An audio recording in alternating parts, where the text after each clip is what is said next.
भाई जब टैक्स भरने की बात आती है ना, तो लोग ऐसे ऐसे तरीके ढूंढ निकालते हैं टैक्स बचाने के कि सुन के गूगल भी शर्मा जाए। ऐसा ही एक केस है सुरेश का।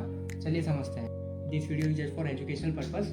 कृपया करके इसे अप्लाई मत करना, पकड़े गए तो लंबा जाओगे। सुरेश अपनी वाइफ और एक डॉटर के साथ हंसी खुशी जिंदगी जी रहा होता है, बट उसे हमेशा एक बात का कंसर्न लगा रहता है कि करंटली उसके पास 95 लाख कैश पड़े इन हैंड।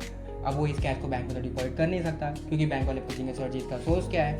ना ही वो इस कैश को एज अ बिजनेस रिसीट दिखा सकता है। अगर बिजनेस रिसीट दिखाया तो उसके ऊपर टैक्स पे करना पड़ेगा।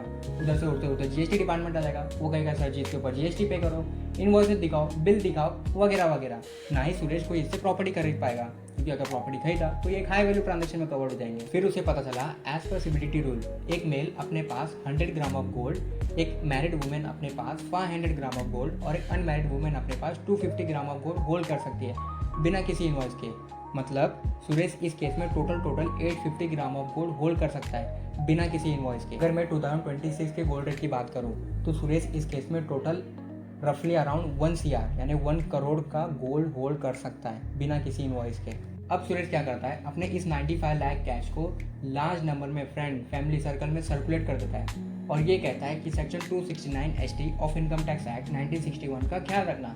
मतलब एक दिन में एक पर्सन से 2 लाख के कैश ट्रांजैक्शन में इन्वॉल्व ना होना। सिंपल करते हैं, क्या करना, अलग अलग दिनों पे लाइक महीना, 2 महीना, साल भर का गैप रखना, अलग अलग ज्वेलर से कैश में गोल्ड भेज लेना और जब सारे कैश गोल्ड में कन्वर्ट हो जाए फिर गोल्ड यहाँ पे दे देना।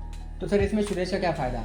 नंबर 1, पहले जो इनफॉर्मल होल्डिंग थी अब वो एक फॉर्मल होल्डिंग में कन्वर्ट हो चुकी हुई है और सुरेश को इसके ऊपर किसी भी तरीके का टैक्स पे नहीं करना।